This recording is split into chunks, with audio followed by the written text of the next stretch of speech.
तुम्हारी कृपा मोते कछु न बसाए।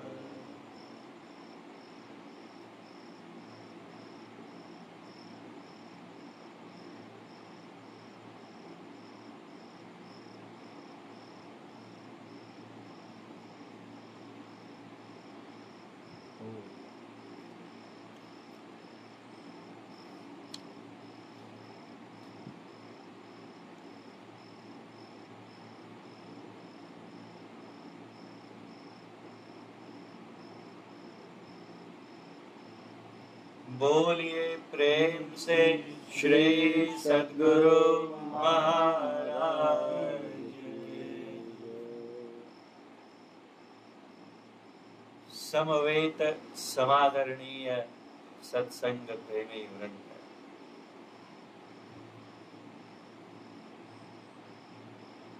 गुरु महाराज कहते थे कि संतमत के सत्संग में जो भी चर्चा होनी चाहिए वो संत वाणी के आधार पर होनी चाहिए और ईश्वर संबंधी, ईश्वर परक होनी चाहिए।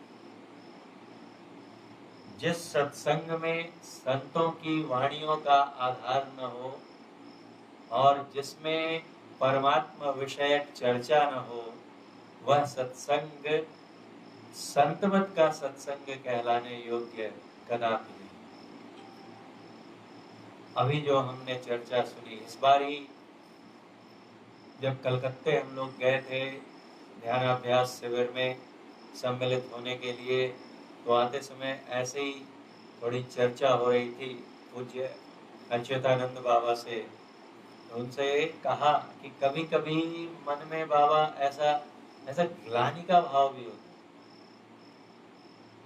जब कहता हूँ तो कहता तो बहुत कुछ हूँ, लेकिन उसके अनुरूप अपने हृदय की दशा वैसी बनी नहीं है। जो ज्ञान, जिस ज्ञान की चर्चा करता हूँ, जिस ज्ञान का बखान करता हूँ, उसके अनुरूप हृदय की दशा नहीं होने के कारण कभी कभी मन में ये ख्याल आता है कि क्यों बोलता हूँ। एक आत्मग्लानि का भाव मन में होता है, तो क्या किया जाए, है ना। गोस्वामी तुलसीदास जी ने भी कहा है कि कहिए सुनिए समुझिए, सुनिए गुनिए समुझिए समुझाइए, दशा हृदय नहीं आवे। कहते हैं कि सुन लिया, उसको गुन भी लिया। गुनना मतलब कि उस पर मनन करना, विचार करना, मनन भी कर लिया, सुनिए गुनिए समझिए, और श्रवण और मनन के आधार पर समझ भी गया। ऐसी दशा तो है, कुछ हद तक तो पूरा तो समझना संतों के ज्ञान को बिना, जब तक हमारी साधना की वो अवस्था नहीं होगी, कभी नहीं कह सकते कि हम उस ज्ञान को पूरा समझ गए। गुरु महाराज कहते थे कि संतों की वाणियां विद्वत्ता का विषय नहीं है, पूरी विद्वत्ता का। इसका तात्पर्य यह नहीं है कि विद्वत्ता निरर्थक है। ज्ञान होना चाहिए। गुरु महाराज कहते थे कि जो अनपढ़ भी हैं उन्हें भी पढ़ने का प्रयास करना चाहिए, सीखना चाहिए पढ़ना लिखना, क्योंकि ज्ञान तो आवश्यक है। लेकिन जो संतों की वाणियां हैं उनकी सही समझ हमारे अंदर तभी आ पाएगी जब उस विद्वत्ता को साधना का संग, दोनों का अभ्यास करते हैं तो होते होते पहले थोड़ी समझ में आती है, फिर कुछ और समझ में आती है, और ज्यों-ज्यों हमारी अंदर में प्रगति होती जाती है, तो वैसे वैसे संतों की रहस्यात्मक वाणियों का गूढ़ार्थ, निहितार्थ, उनका मर्म सही अर्थों में समझ में आता है।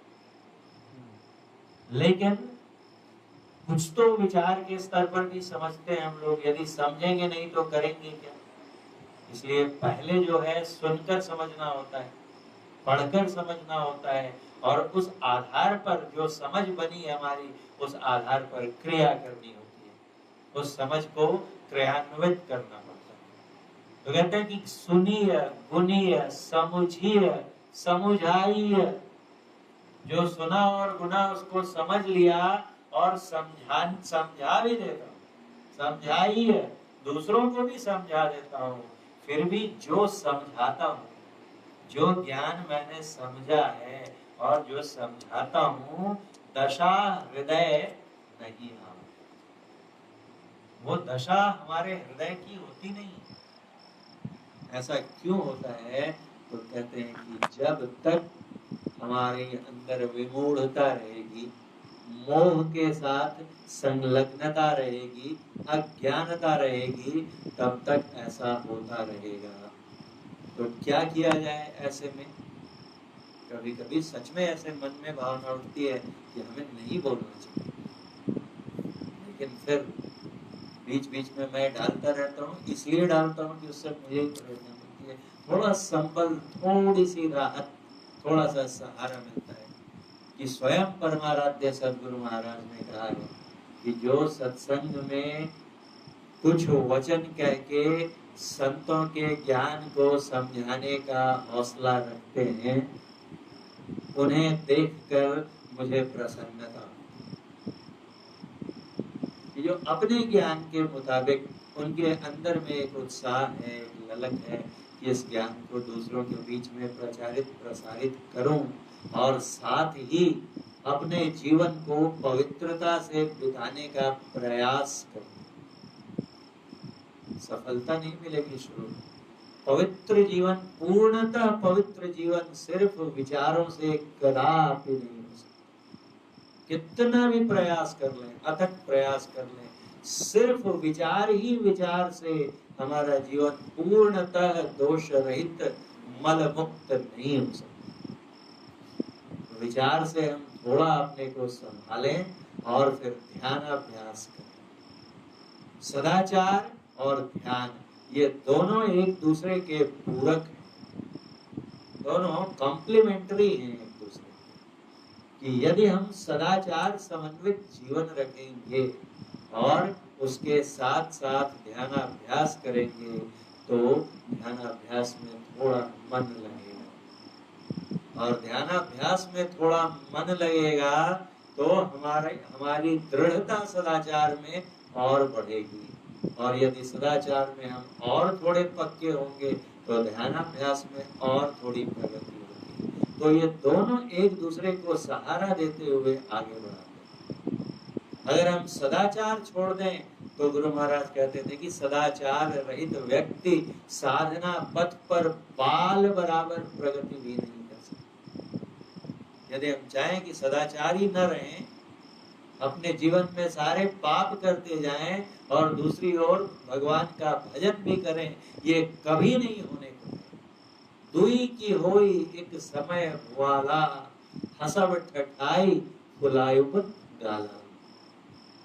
गाल फुलाना मतलब क्या होता है? बोलते ना कि क्या हुआ, आज पता नहीं क्या हुआ है, सुबह से गाल फुलाए हुए, मुंह फुलाए हुए, मतलब क्या है? नाराज। ये प्रसंग कब का है? जब कैकेयी माँ कैकेयी कोप भवन में चली गई है और ये खबर सुन के ही महाप्रतापी महावीर दशरथ जी के पांव डगमगाने लगते हैं, पैरों में चलने की शक्ति नहीं, भयवश अगाहुड़ पड़ ही न पाओ, कि भय के चलते सुन लिया सिर्फ कि कैकेयी कोप भवन में चली गई।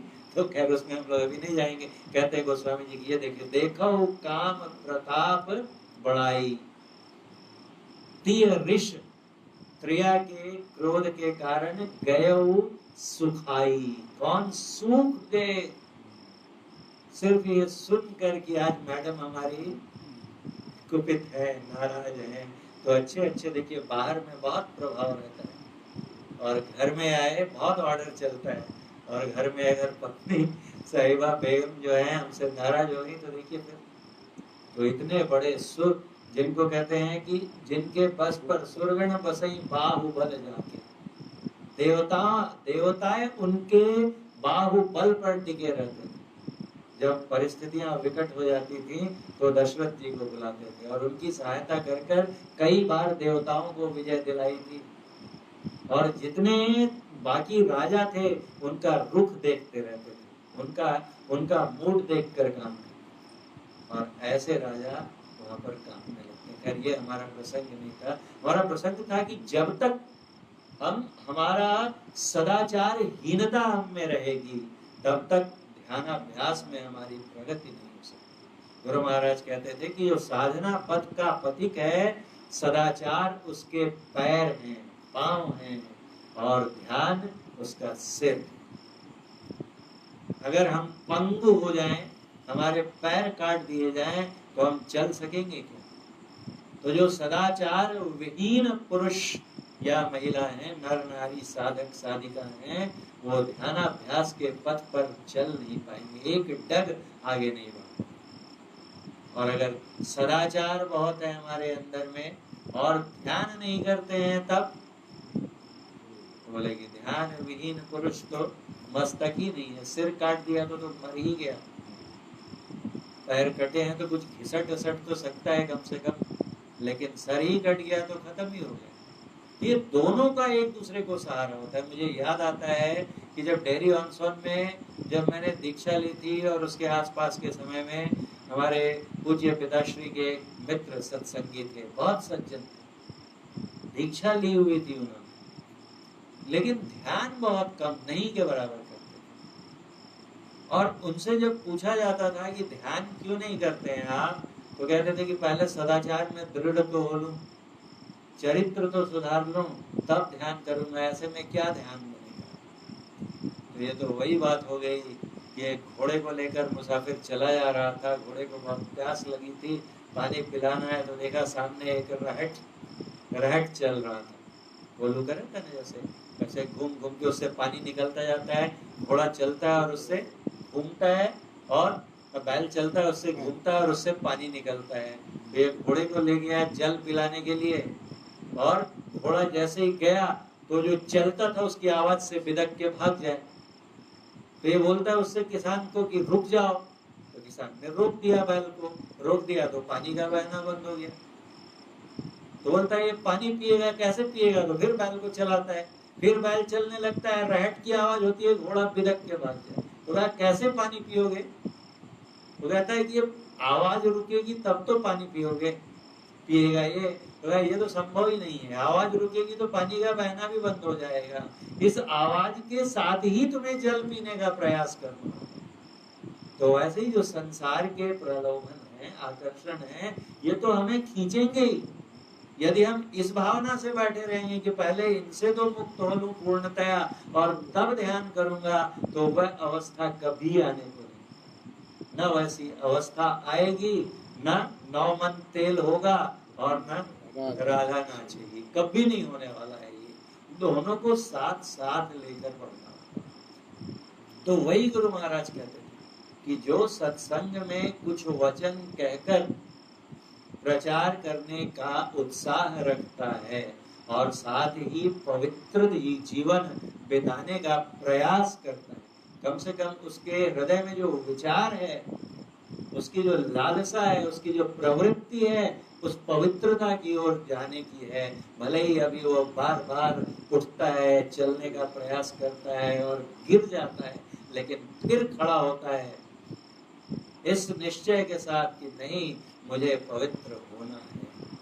तो ऐसा जिसके अंदर में निश्चय है, जिसके मन की दिशा उस ओर है, ऐसा भाव रखते हुए यदि सत्संग का प्रचार करना चाहता है, तो गुरु महाराज क्या कहते हैं कि उसे देखकर मुझे प्रसन्नता। तो इस वाक्य से थोड़ा सा ढाढ़स मिलता है। और वही फिर पूज्य अच्युतानंद बाबा ने कहा कि आप ऐसा क्यों सोचते हैं? कोई संत की वाणी लीजिए और उसके आधार पर उसको समझा दीजिए।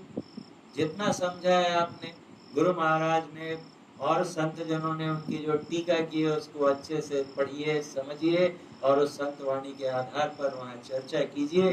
गुरु महाराज का सुमिरन करके, उनका आह्वान, उनकी कृपा का आह्वान करके और संत वाणियों के आधार पर चर्चा कीजिए, हो गया सत्संग। तो आज जो संत वाणी हमने, तो इन सब बातों से थोड़ा सा अंदर में दिलासा मिलता है कि नहीं चलिए कुछ किया जा सकता है, थोड़ा प्रचार करने का प्रयास किया जा सकता है। लेकिन जो भी हम में से ऐसा उत्साह रखते हैं, ऐसी मंशा रखते हैं, उन्हें याद रखना चाहिए कि इसके साथ जो सबसे जरूरी काम है वो है साधना, ध्यान अभ्यास और पवित्र जीवन, सदाचार समन्वित जीवन। इन दोनों की ओर अपनी प्रवृत्ति बनाए रखकर और फिर ये प्रयास। नहीं तो अगर कुछ लोग ऐसा कहते हैं कि बोलने का हक उन्हीं को है जिन्होंने साधना पूरी कर ली है, पक्की हो गई है जिनकी साधना, सिर्फ वही बोलने के अधिकारी हैं, बाकियों को बोलना नहीं चाहिए। तो यदि इस विचार से अगर हम लोग चलेंगे तो इस संसार में सत्संग का प्रचार कैसे हो पाएगा? ऐसे पूर्ण परिपूर्ण हर दृष्टि से परिपूर्ण अनुभव सिद्ध संत इस पूरे संसार में कितने मिलेंगे? उंगलियों पर भी गिनना मुश्किल। तो अगर सिर्फ उन्हीं के द्वारा ये प्रचार हो सकता है तब तो फिर एक बहुत बड़ी जनसंख्या जो है इस प्रचार से, इस ज्ञान से वंचित रह जाएगी। गुरु महाराज अपने जीवन काल में भी जब सत्संग किया करते थे तो अपने साथ कई लोगों से बुलवाते थे मंच पर। बहुत पहले से जो उनका महर्षि में ही अभिनंदन ग्रंथ है उसमें पढ़िए, 1923-24 वजह से चर्चा आती है, वहीं से देखेंगे कि कई लोगों से गुरु महाराज उनके साथ सत्संग करते थे और उनसे भी वो प्रवचन करवाते थे। जो लोग उनके साथ प्रवचन करते थे उनमें से कुछ प्रोफेसर्स भी थे, प्रोफेसर विश्वानंद और ऐसे कई नाम है। तो उन लोगों से भी कहते थे कि आप भी कुछ बोलिए। अब उनकी तो ऐसी अवस्था उस समय निश्चित ही नहीं रही होगी पूर्ण सिद्धि की। अपनी उपस्थिति में भी गुरु महाराज अगर उनसे कहते थे, या उनके साथ जो अन्य साधु महात्मा भी रहते थे वो बहुत अच्छे साधक होंगे, कुछ साधना की आरंभिक अवस्था में रहे होंगे, कुछ विकसित अवस्था में रहे होंगे, कुछ अति विकसित अवस्था में रहे होंगे, लेकिन जिस समय उनसे प्रवचन करवाते थे, खुद हमारे पूज्य अच्युतानंद बाबा संपादक बाबा कहते हैं कि 71 से लेकर, और गुरु महाराज जी कुछ साल बताते हैं, वहां से लेके 83 तक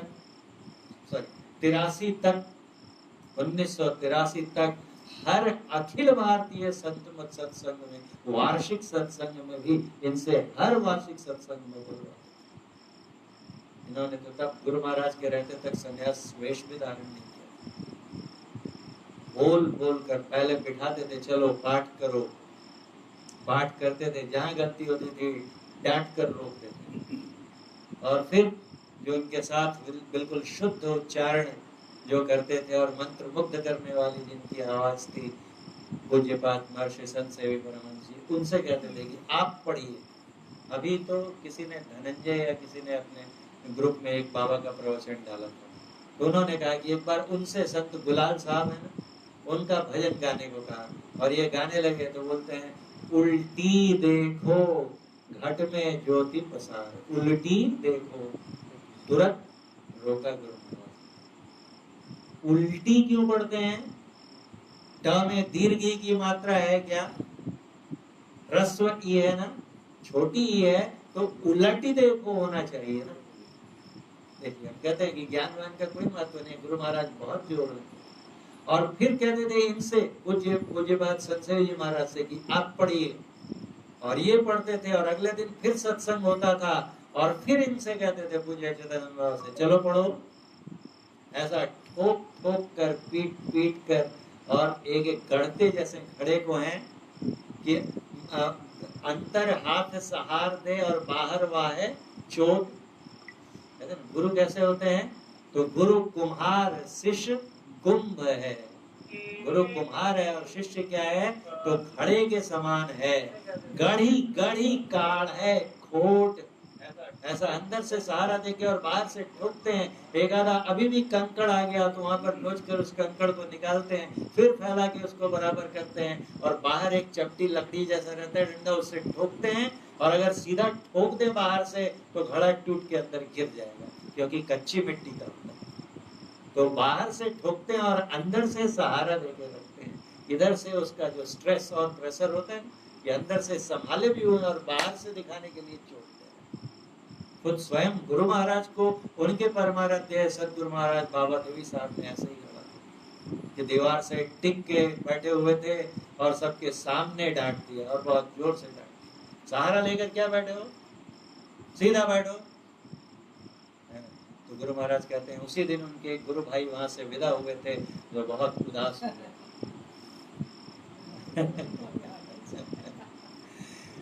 अभ्यास करना चाहिए। मैं पिछली बार भी इसकी चर्चा हुई थी। करत करत अभ्यास थे, अभ्यास करते करते ही ये बैठने की आदत आएगी। एक बार की किसी को नहीं आती। प्रयास करते जाएंगे तो थोड़ा थोड़ा, आज 10 मिनट के लिए बैठे तो कल 12 मिनट के लिए, 13 मिनट के लिए, करते करते घंटों बैठ जाएंगे तो कहीं पता नहीं चलेगा। तो ऐसे करके क्या चर्चा चल रही थी हमारी कि इस तरह से उनको उन्होंने बोला तो ये उदास हो गए गुरु महाराज। दूसरे लोगों ने उनसे कहा कि हुजूर इनका यहाँ, इसका यहाँ कोई नहीं है, घर बाहर सब छोड़कर अकेला आया है, इस तरह से फटकार लगा दिया आपने, देखिए बेचारा कितना उदास हो गया। तब उन्होंने क्या कहा कि बिल्कुल सही कहा, ये सब कुछ अपने माता पिता को भी छोड़कर आया है मेरे पास। किस लिए आया है? जिस मार्ग पर ये चलना चाहता है, जिस गंतव्य को प्राप्त करना चाहता है, मैं इसे ठोक पीट कर उसके योग्य बनाना चाहता हूँ, जैसे कि कोई बड़ा भाई अपने छोटे भाई को या पिता अपने पुत्र को बनाना चाहता है। मैं चाहता हूँ कि ये जल्दी से, अति शीघ्र उस योग्य बन जाए। और गुरु महाराज ने कहा कि जैसे ही उनके मुख से ये श्री वचन सुने तो मेरी सारी उदासी तुरंत तिरोहित। तो ऐसे करके अच्युतानंद बाबा पाठ करना सिखाया, और जब इनको पाठ करना आ गया तब फिर अब बोला कि अब दूसरे शिष्यों को है। और ऐसे कर करके तो अपने साथ बोलते थे, बोलो। 5 मिनट पहली बार जब उनको बोलने को कहा पूज्य अच्युतानंद बाबा को, जब 1 घंटा भी बोलते हैं, अब तो थोड़ी अवस्था बहुत वृद्ध की, नहीं तो पहले देखिए आते 1 घंटा, सवा घंटा, 1.5 घंटा बोलते थे, धारा प्रवाह नहीं रुकते थे। उन्हीं पूज्य अच्युतानंद बाबा को जब पहली बार गुरु महाराज ने बोलने को कहा तो उन्होंने स्वयं कहा कि बड़ी मुश्किल से जोड़ जाड़ के किसी तरह से 5 मिनट कुछ बोले। अभ्यास होते होते कैसा हो गया। तो अगर वैसा नहीं करते थे तो प्रचार होता था। तो इसलिए ये धारणा भी मेरे विचार में तो, और संतों गुरु महाराज का ही मैंने साक्ष्य दिया कि उन्होंने अपने सामने जब बोलते थे बोलो, और नहीं बोलते थे बोले संपादक होना, तो शांति संदेश के संपादक, तो संत मत का संपादक कहीं भोका होता है? ऐसे सिखाते हैं। तो इन सब बातों से थोड़ा सा हौसला मिलता है कि नहीं, चलो बोलना चाहिए। तो आज जो हमने संत वाणी ली, समय तो ऐसे ही हो गया आज। तो कहते हैं कि क्या कहते हैं कबीर साहब कि भाई कोई सतगुरु संत, दो अर्थ हैं। कोई ऐसे होते हैं जो सतगुरु और संत कहलाने योग्य होते हैं, और जो ऐसे सदगुरु संत कहने योग्य होते हैं वो कैसे होते हैं? तो कहा नैनन अलख लखाओ, आंखों से अलख लखा देते हैं। अब ये कैसी बात हो गई? अलख किसे कहते हैं? लखना मतलब देखना, और अलख मतलब अदृश्य, जिसे देखा नहीं जा सके, जिसे देखा ही नहीं जा सकता है उसे कैसे देखेंगे? जो इन आंखों से अदृश्य है, कहते हैं नैनन अलख लखावे, आंखों से अदृश्य को दिखा देते हैं। कैसे दिखाएंगे? तो गुरु महाराज ने इसका अर्थ करते हुए कहा कि परमात्मा का जो सूक्ष्म रूप है वो हमारी इन स्थूल आंखों के लिए, स्थूल चक्षुओं के लिए अव्यक्त है, अदृश्य है। ये जो हमारी चमड़े से बनी हुई आंख है, चाम चक्षु, इनसे परमात्मा का वो सूक्ष्म रूप दिखेगा? नहीं दिखेगा। लेकिन अगर इन्हीं आंखों के अंदर, इन्हीं आंखों को बंद करके और सूक्ष्म दृष्टि, सूक्ष्म नेत्र खोल दिए जाएं, तो जो इन स्थूल नेत्रों को अप्रकट था, अव्यक्त था, वही उस सूक्ष्म नेत्र के खुल जाने के बाद व्यक्त हो जाता है।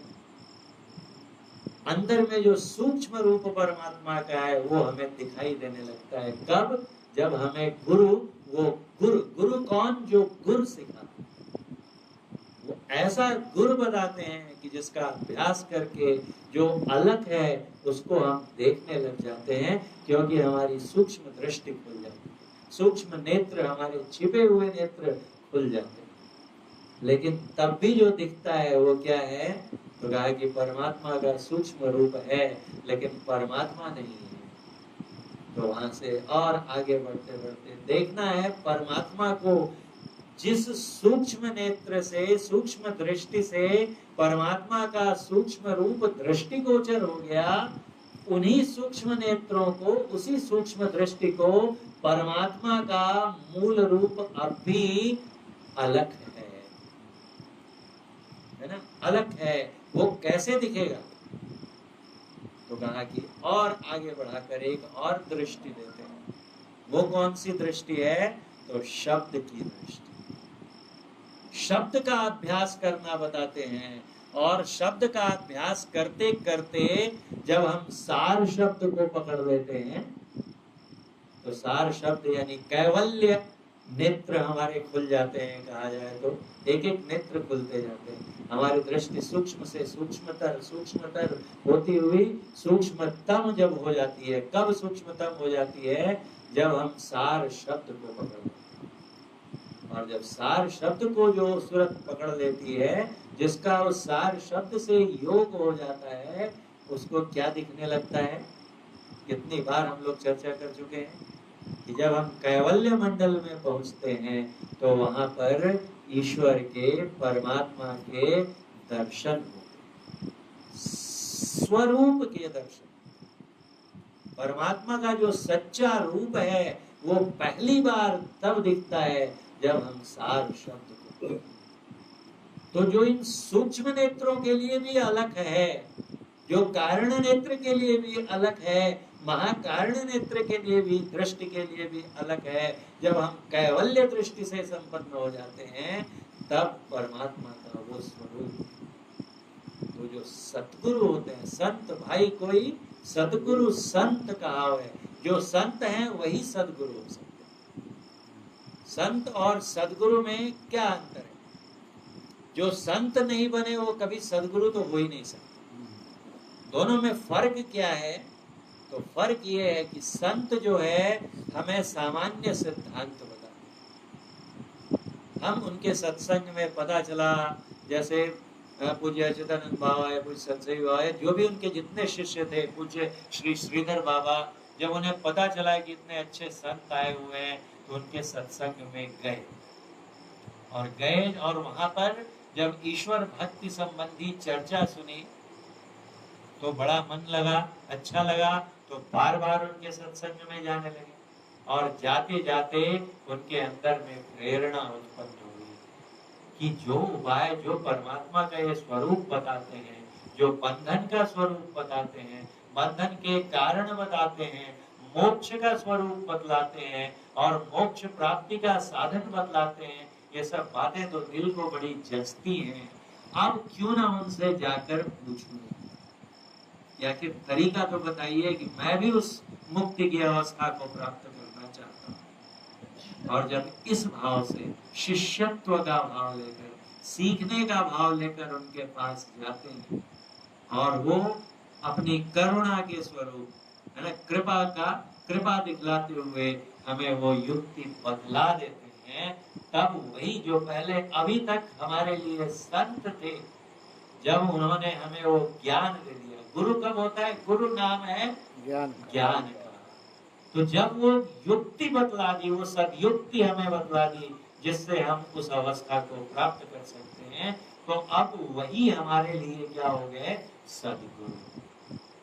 हमारे गुरु महाराज हमारे लिए सदगुरु हैं, लेकिन उन्हीं के सत्संग में ऐसे लोग जो आते थे, सुनते थे उनको, लेकिन उनसे दीक्षा ग्रहण नहीं की, उनके लिए वो सदगुरु नहीं हो सकते। क्योंकि गुरु नाम है ज्ञान का, शिष्य सीख ले। जो सिख नहीं बनेगा उनके वो गुरु तो नहीं हो सकते ना, संत हो सकते हैं।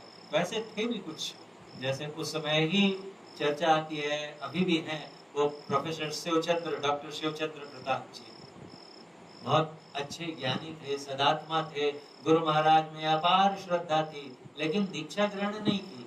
तो उनके लिए हमारे गुरु महाराज क्या हुए? संत हुए। लेकिन हमारे लिए वो सदगुरु है। सदगुरु बनने का अधिकारी वही है जो संत हो। और संत कौन? जिसने शांति की अवस्था को प्राप्त, निष्कंप अचल अवस्था को प्राप्त कर लिया हो, मुक्त अवस्था को प्राप्त कर लिया हो, वो संत है। और ऐसे संत ही भाई कोई सदगुरु संत कहावे, नयनन अलग लगावे। वो हमारे पास वो दृष्टि, वो नेत्र प्रदान करते हैं जिनसे हम अभी जो अलग है उसको हम लोग धारण करते हैं।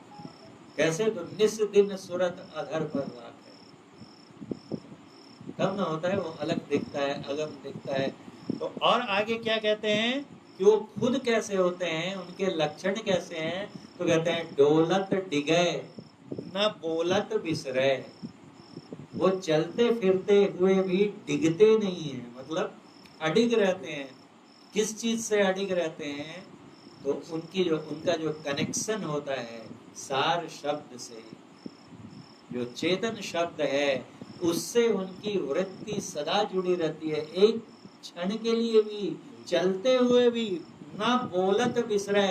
और जब वो प्रवचन कर रहे हैं, बातचीत वार्तालाप कर रहे हैं, यहाँ तक कि कह कहे सुना रहे हैं, उस समय भी उनकी वृत्ति एक क्षण के लिए भी उससे डिगती नहीं है। ऐसी अवस्था किनकी होती है?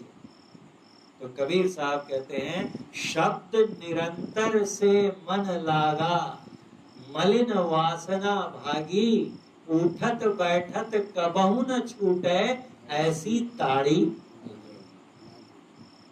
ऐसा नशा, ऐसी खुमारी छा गई है।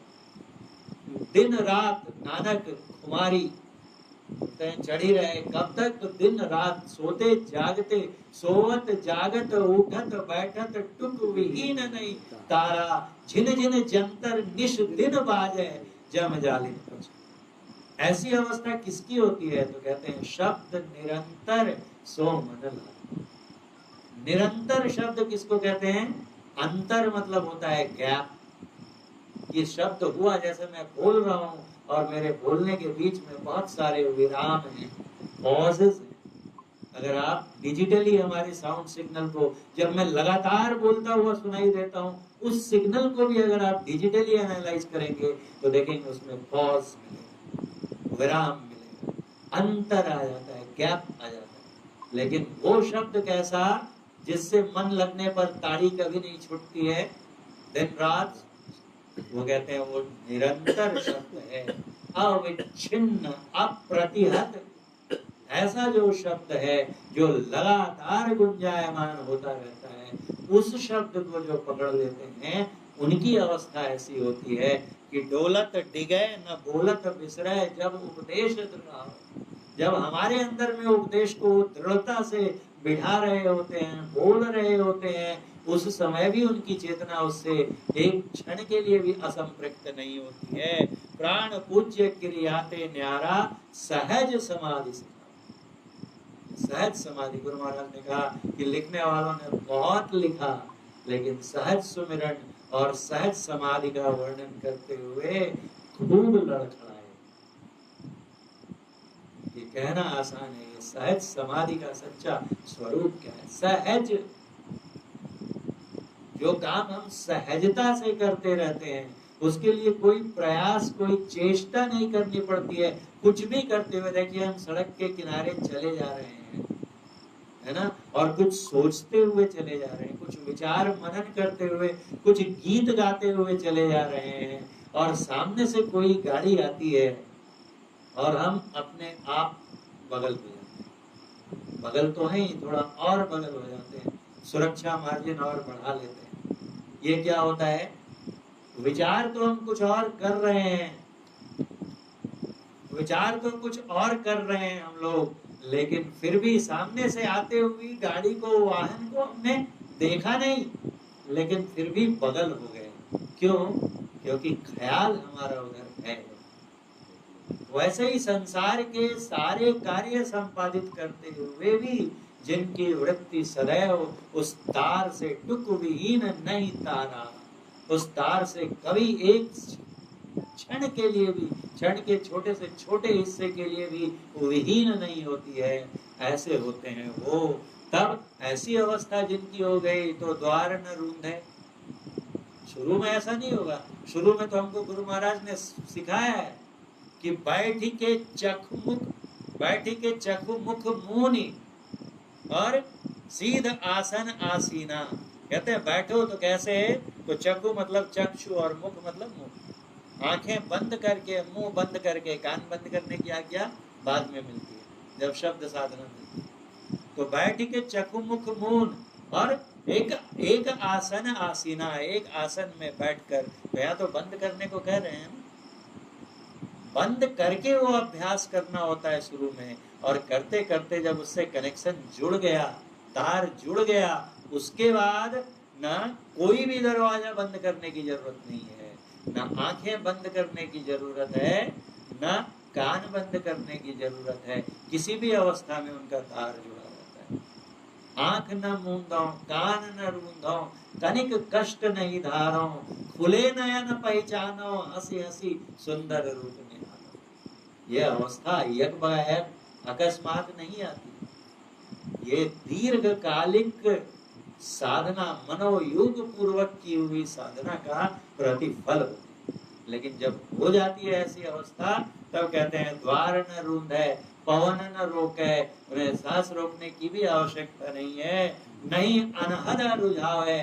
नाना प्रकार के जो शब्द होते रहते हैं अनहद, उनमें भी वो नहीं उलझता है, वो तो बस एक से जुड़ा हुआ है। यह मन जाए, यह मन जहां तक जाता है उसके भी आगे परमात्म दर्शावे। और ऐसा जो करने वाला होता है, कर्म करे निष्कर्म रहे, जो कर्म करते हुए भी जो निष्कर्म रहता है, निष्कर्म रहता है, अकर्मी की अवस्था रहती है। ऐसी अवस्था उन्हीं की हो सकती है जो समाधिस्थ होते हैं, जो स्थित प्रज्ञ होते हैं। जो स्थित प्रज्ञ होते हैं वो सांसारिक कार्य करते हुए भी अंदर से जुड़े रहते हैं, और आंख बंद करके बैठे हुए भी अंदर से जुड़े रहते हैं, दोनों ही अवस्था में। नहीं तो हमने आंखें बंद कर ली, अभी ध्यान से उठ नहीं जा रहे थे कि कुछ आहट सुनाई दी, आवाज बाहर से सुनाई दे रही है कि हाँ डॉक्टर साहब आ रहे हैं, तो क्या किया कि उठने जा रहे थे ध्यान से और ध्यान लगा के बैठ गए। क्यों? तो अंदर आएंगे और देखेंगे अरे तो सर तो ध्यान कर रहे हैं, ये क्या हुआ, ये तो पाखंड है। ऐसा वाला नहीं कि आंखें बंद हैं, दुनिया समझ रही है कि ध्यान कर रहे हैं, और अंदर ही अंदर तो विषयों का खूब मन लगा के सेवन कर रहे हैं। तो ये क्या है, निकर्म हुआ क्या, ये अकर्मी हुआ क्या? इससे तो बढ़िया वो है जो संसार का काम दिखाते हुए मन लगा कर करता है, कम से कम वो पाखंड ढोंग तो नहीं करता है। तो देखिए, एक अवस्था है कि संसार का भी काम कर रहा है, तन काम में मन राम, और एक है कि ध्यान में भी बैठ गया, सचमुच में बाहर से भी निष्कर्मी दिख रहा है और अंदर में कर्म कर रहा है। देखिए, दो तरह की अवस्थाएं हैं कि बाहर सांसारिक कार्य कर रहे हैं और मन को लगाए हुए हैं कहां पर? तो जैसे पलटू साहब ने कहा कि सूरत से अंडा सेवे, सो ध्यानी परमाण सूरत से अंडा सेवे। तो हमारा ख्याल वहां लगा हुआ है संसार के काम करते हुए भी, तो कर रहा है कर्म, लेकिन है अकर्मी। कर्म करे निकर्म रहे जो, और फिर बैठ गए ध्यान लगाकर। अब क्या काम कर रहे हैं बोला, जो दुनिया देखेगी तो क्या बोलेंगे, कोई काम धंधा नहीं है, तो निकम्मा आदमी। जब देखो बस पलथी मार ली, हाथ पे हाथ रख लिया, गर्दन सीधी कर ली और आंख बंद के बैठा हुआ है, कुछ काम धंधा तो इसको है ही नहीं।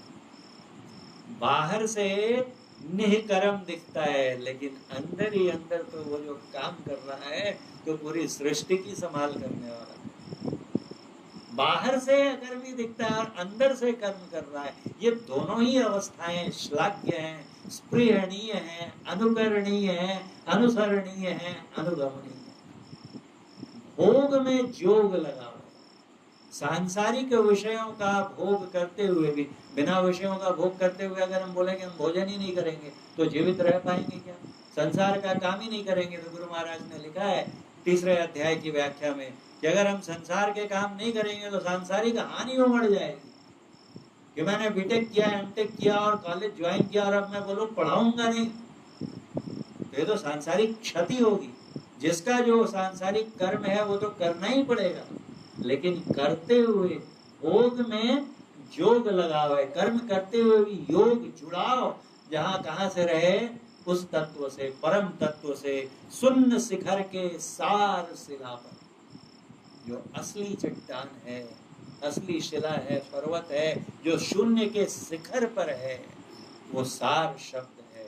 कहते हैं शून्य शिखर के सार शिला पर आसन अचल जमाओ, अचलता के साथ, डोलत डिगे न बोलत बिसरे। किसी भी अवस्था में उससे वो हटता नहीं है, डिगता नहीं है। अधर मड़ैया छाव। धरती और आकाश बाहर का कब छूटेगा? जब हम अंदर चले जाएंगे। जब हम अंदर चले जाएंगे तो ये धरा भी, वसुंधरा भी छूट जाएगी और ये नभ भी छूट। धरती और त्यागी आकाशो त्याग है, अधर मड़ैया। अधर किसे कहते हैं? धर मतलब धरा, धरती, अ मतलब नहीं। धरती का नहीं है तो फिर क्या है? आसमान है। तो आंखें बंद करने पर हमारे अंदर में जो आकाश दिखता है, वहां पर ध्यान लगाते लगाते, मड़ैया छाना मतलब, मड़ई बोलते हैं जो कुटिया, उसकी कुटी जो बना कर रहते हैं उसको मड़ई बोलते हैं। तो अपने उसने अपना घर कहाँ बनाया, आसन कहाँ बनाया? तो अंतराकाश में। और वहां से शून्य शिखर के सार शिला पर। और तब क्या हो जाएगा कि भीतर रहा सो बाहर दिखे। जो अंदर में दर्शन किया, जाई रूह अल्लाह के भीतर से तई भीतर के ठाई। और फिर क्या साहब तो सबको जहां भी देखेगा, जो अंदर में है वही उसे बाहर में भी दिखता है। दूजा दृष्टि ना हो, उसे कहीं पूरी सृष्टि में कोई दूसरा तत्व दिखता ही नहीं है। साहेब मेरा एक है, दूजा कहाँ। ऐसे होते हैं संत सदगुरु। ऐसे संत सदगुरु की हमें शरण प्राप्त हुई है। इतना स्वर्णिम अवसर हमारे हाथ लगा है, इस अवसर को हमें अपने हाथों से जाने देना नहीं चाहिए। पूरी तन्मयता से जितना समय निकाल सकें, और संसार के काम करते समय भी उनका सुमिरन भूल जाएंगे, बहुत संभव है, सहज है, स्वाभाविक है। लेकिन जब याद आ जाए फिर से सुमिरन करते करते अभ्यास ऐसा हो जाता है कि एक अवस्था हमारी ऐसी भी आएगी कि एक क्षण के लिए भी हमारा सुमिरन, लेकिन ये तभी होगा जब बार बार टूटने वाला सुमिरन करते रहेंगे। करते करते घूट मूट खेल है सचमुच, और करते करते होते होते हो ये जाए। तो इस दृढ़ता के साथ अगर हम लोग इस मार्ग पर लगे रहेंगे तो हम भी एक दिन उनके पास पहुंचकर उन्हीं में एक में बोलिए प्रेम से श्री सद्गुरु महाराज की जय।